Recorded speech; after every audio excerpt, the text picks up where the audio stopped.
Good morning, everyone. My name is Yan, and from Visa Research. This is a co-work with my advisor, Jeff Phillips, from University of Utah. And this topic is a Coreset for kernel regression. And so first, let's look at our outline. So I will give some introduction and some definition, and then I will briefly introduce the subsampling method we are using in our analysis. And then we do analysis theoretically to prove this method really works, and also show them in the experiment. So let's first look at what is Coreset. So nowadays, business and the industries are producing data in an unstoppable rate. So, and for example, but they're facing a lot of problems. For example, the data is too big to store. This is square kilometers array, and it's producing data like terabytes per second. And so how to store this data is a big challenge. Or the data is time sensitive, like the system log data, and we are more care about the recent data. For the historical data, we can allow some errors, so we can using the Coreset to store them. And so what is a Coreset? So Coreset basically is like reduce the data set that is kind of a proxy for the full data set. Then every algorithm run on the Coreset can also run on the original data set. Then the error is being minimized by the Coreset. And it can be a good approximation of the original data set.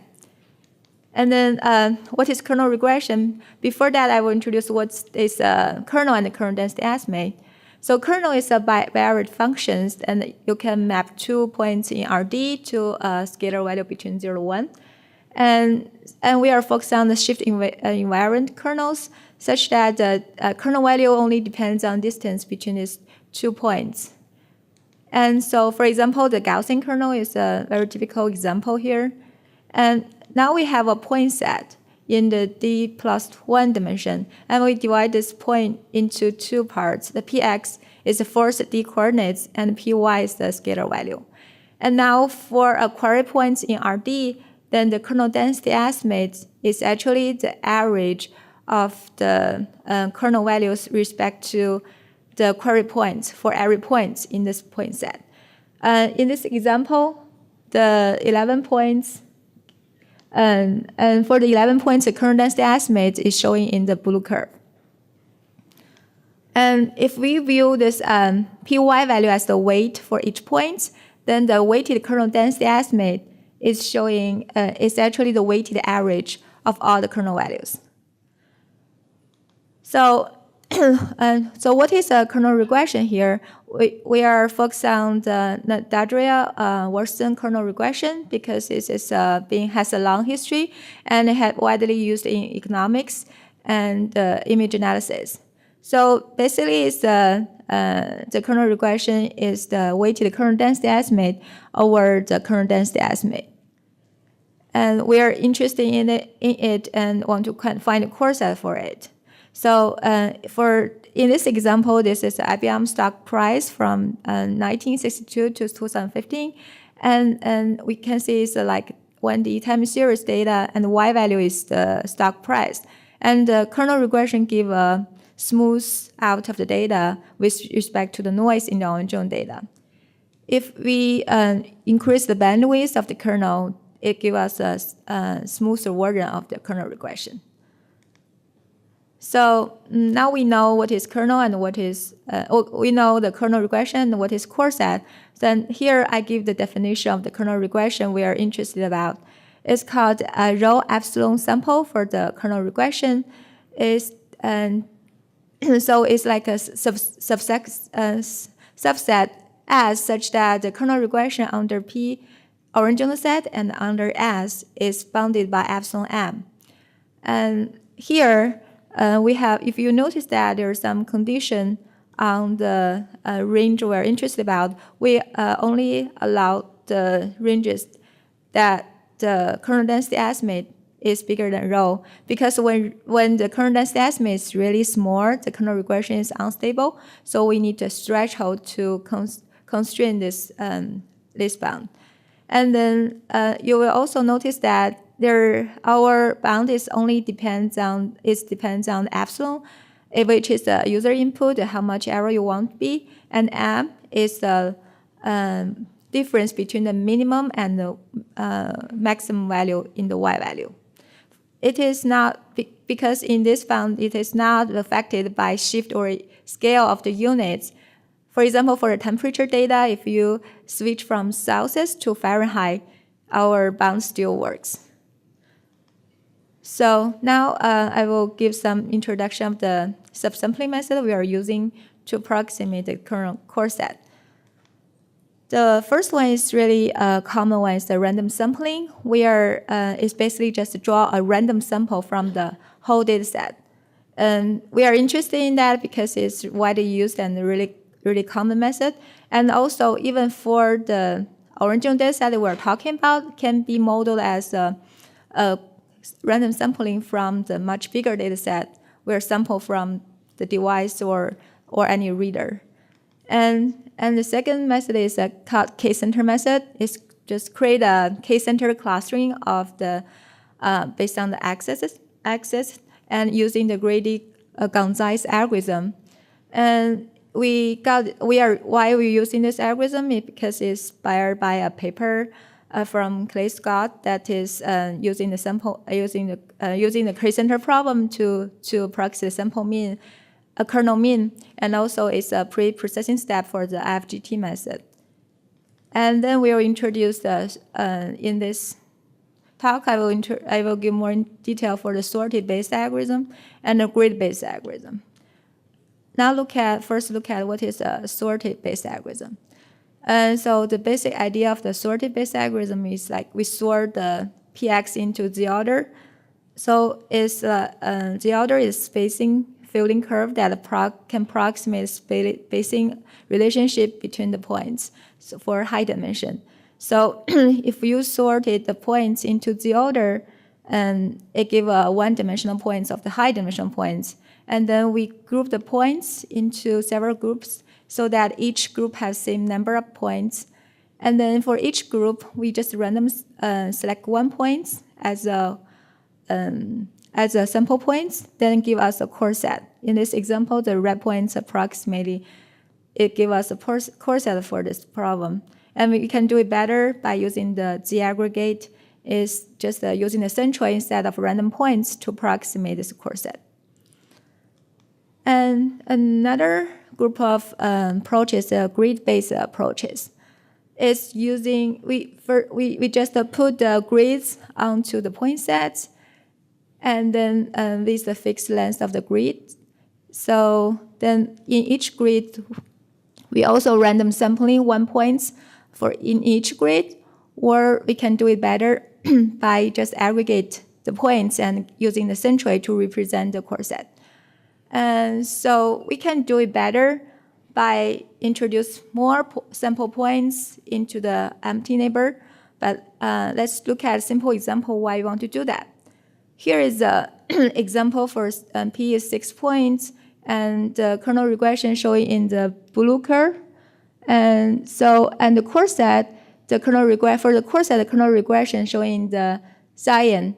And the difference between these two regressions is showing the magenta.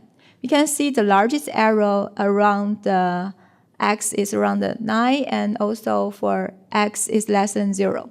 So how can we reduce this kind of arrow in such problem?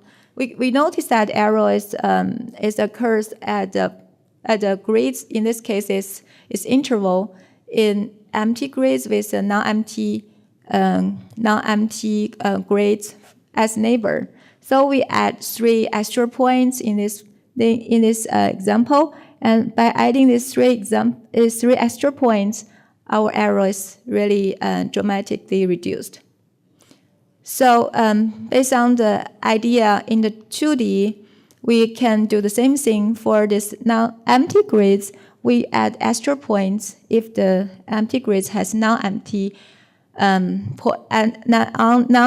grids as a neighbor.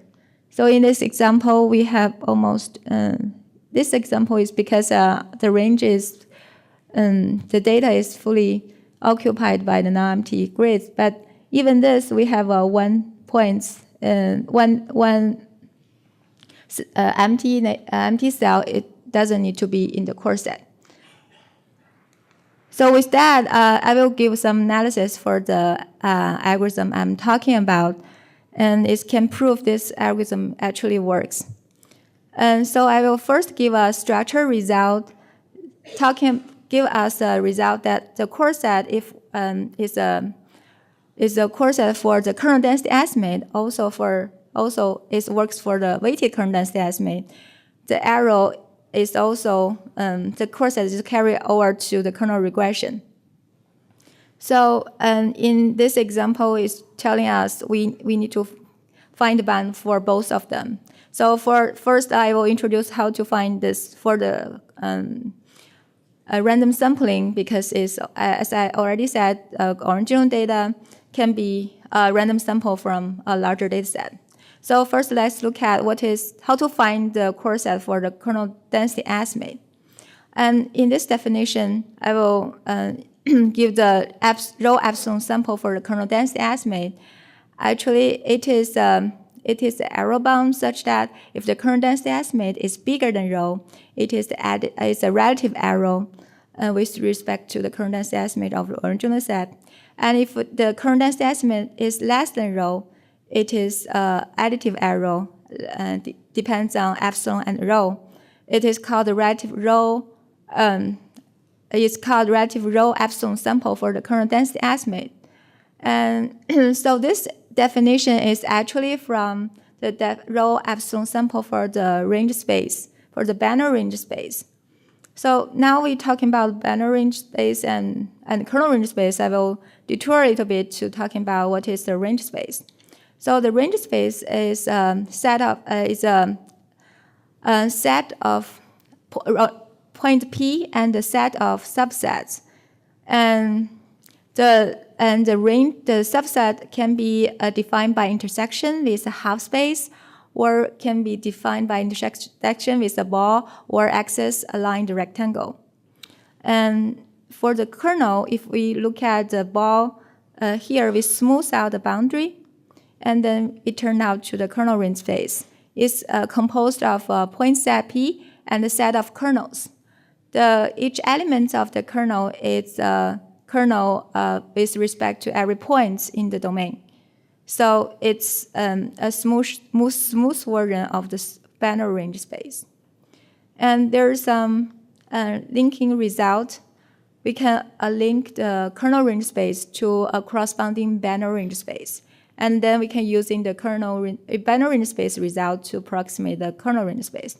I will not give the detail here, but the result is if we can link for a kernel that can link into a binary range space, then the row epsilon sample of this binary range space is also a row k plus 2 epsilon sample of the kernel range space.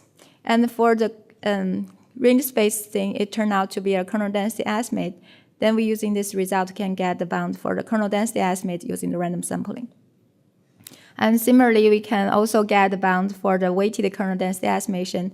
We want to make sure the core set also, the same random sampling can work both for kernel density estimate and the weighted kernel density estimate.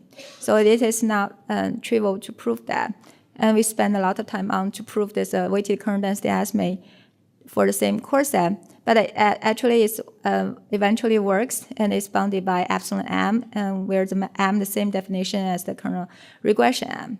And then with these two results and the structure result I mentioned earlier, then we can get the random sampling bound for the kernel regression. We can using the uniform random sampling with the size depends on the epsilon and the rho. So and then give us a kernel regression core set using the uniform random sampling. And similarly, we can also analyze the theoretical bounds for the grid-based algorithm. Then we can prove that we can using the grid with the grid size with the length of the grid is gamma. It depends on the epsilon rho and d, and then we can get the rho epsilon sample for the kernel regression, and also the size for the grades depends on the delta and the rho and epsilon. And where the delta is the maximum norm between the x coordinates divided by the sigma, which is a smoothing parameter. And so I will prove our theoretical works in the following experiment. In this experiment, I only show 2 experiments in our dataset. We done a lot in the paper. So it's there are 2 datasets we are interested about. Is for the real dataset. For the real dataset, the PX in 1D is specific time series data, and we are looking at the individual household electronic power consumption data. It's comprised of 2 million points, and the axis is time, and the y-axis is active power. And for the 2-dimensional data, we are interested in the OpenStreetMap from a state of Iowa, about 1 billion points. And the latitude on latitude is the x value, and the time stamp is the y value. It's more like spatial data here. So first, we want to find the largest arrow, but we don't know where is the largest arrow points, so we want to find the evaluation points. The more evaluation points, the more largest arrow we can approximate. So we fix the coreset size first, and then increase the number of evaluation points until the arrow curve plateau. So in this experiment, all the arrow curve plateau if we increase the number of evaluation points. Here we can conclude that for the time series data we need 128,000 evaluation points, and for the spatial data we want 512,000 points for the spatial data to evaluate the arrow. Now we have such number of evaluation points, then we want to see if the coreset works, if the arrow can converge when the size of the coreset increases.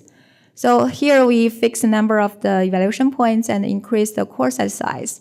And we can see from our algorithm the grid, and this is the left image is the 1D, and the second one is in the spatial. And for the 1D, the grid aggregate and the aggregate neighbor, which is our improved version, are working best in this situation. It has much more accuracy than just a random sampling. But almost all the methods converge when the number of the evaluation coreset increases. And so, in the 1D, the aggregate neighbor and the grid aggregate is giving us the best result. And for the 2D aggregate neighbor, and the circle one is giving us the best result. So, we got more obvious effect for the aggregate neighbor works in our 2D dataset. And in terms of efficiency of the coreset, first, how we want to find the construction time for this coreset method. We are looking at the curve here. So except the k-center and aggregate neighbor, all the methods behave similar, almost as efficient as random sampling. And for 1D and for 2D, the grid aggregate works also as efficient as the random sampling, and grids also works very well. And so, but aggregate neighbor, we can see that is more accurate, but because there has some overhead by searching the non-empty neighbors, it's not as efficient as just the grid algorithm. And for the query time, because the number of size of coreset is almost the same, so all of them behave similar, is much efficient than the original just a query from the original data set. And so, in conclusion, we give the first sample complexity analysis for the Nadadria worsen kernel regression. And the takeaway message is that the G-aggregate method is best algorithm in terms of efficiency and the effectiveness in the time series data. For aggregate neighbor has better accuracy for the spatial data. And if you are interested, you can look at our codes and paper online. And thank you so much for your attention.